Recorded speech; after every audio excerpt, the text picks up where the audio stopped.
이 세상은 심판을 당합니다. 그 심판은 계속해서 진행돼 왔던 거예요.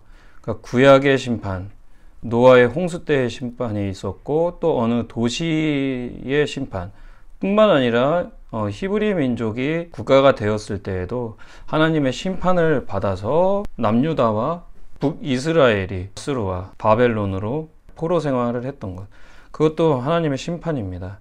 그 이후에 유대인들이 예수 그리스도를 믿게 되었을 때, 그때에 이제 심판을 면하게 되었습니다. 중요한 것은 무엇이냐면 삶에서의 심판이 있다는 거예요. 근데 삶의 심판뿐만 아니라 세상의 심판도 있다는 겁니다. 그러니까 예수 그리스도, 예수님을 믿었으면 예수님께서 나의 구주가 되셨고 사신 주님이시라는 것을 믿으면 첫 번째로는 생명의 구원을 받은 겁니다. 생명의 그 죄가 사해지는 것입니다. 그렇다고 해서 죄가 아예 남아있지 않다고 하고 완전히 바뀌었다, 그러니까 거듭나서 죄가 없는 사람처럼 된다, 그거는 아니에요.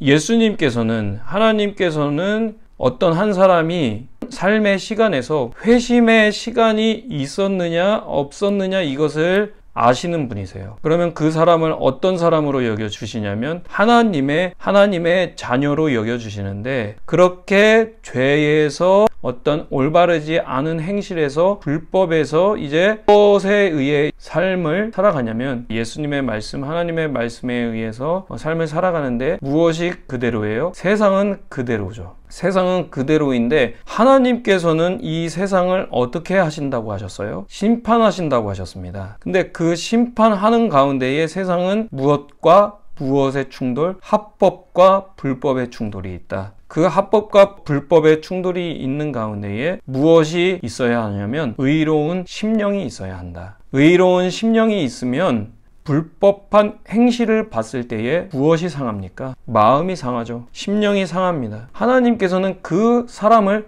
찾고 계신 거예요. 그 심령을 소유한 사람을 보고 계신 겁니다. 그래서 이 세상에 심판이 있을 때에 그러한 심령의 소유자들을 어떻게 하시냐면 구원하시는 겁니다. 그래서 세상이 불의 심판 때에 그 불을 누구도 끌 수가 없을 텐데 그 가운데에 구원받는 사람이 누구라고요? 예수님을 믿어서 의로운 심령을 지켜서 그 가운데서 하나님의 살아계신 예수 그리스도의 그 영광스러운 모습을 보게 되는 것이죠.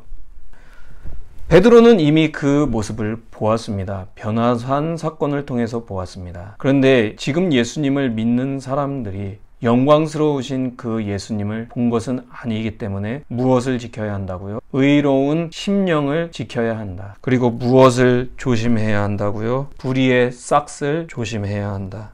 그러면 우리의 인생이, 우리의 신앙 생활이 종교 생활이 되지 않고 그 가운데서 삶을 살아가다가 예수 그리스도께서 주시는 생명의 부활로 나아오게 된다는 것. 그렇기 때문에 이 세상이 어떤 시간에 속해 있는, 그리고 얼만큼 하나님께서 이 세상을 심판하셨고 지켜오셨고 또 어떻게 그 백성들을 가리시는 그것을 안다면 우리의 심령은, 우리의 마음은 때때로 상하고 때때로 어려움이 있고 불법을 보지만 그 가운데에 의로운 심령을 지키면 하나님께서는 그 사람을 반드시 이끌어 주시고 인도해 주신다. 어디에 맞게요? 하나님의 뜻에 맞게. 그렇기 때문에 저와 여러분 모두가 의로운 심령을 소유한 사람으로서 예수 그리스도의 그 말씀을 믿음으로 거짓과 아닌 것을 분별하여서 주님의 뜻 가운데에, 진리 가운데에, 말씀 가운데에 또 예수님을 기다리는 삶, 그 삶을 살아가게 되기를 소망합니다.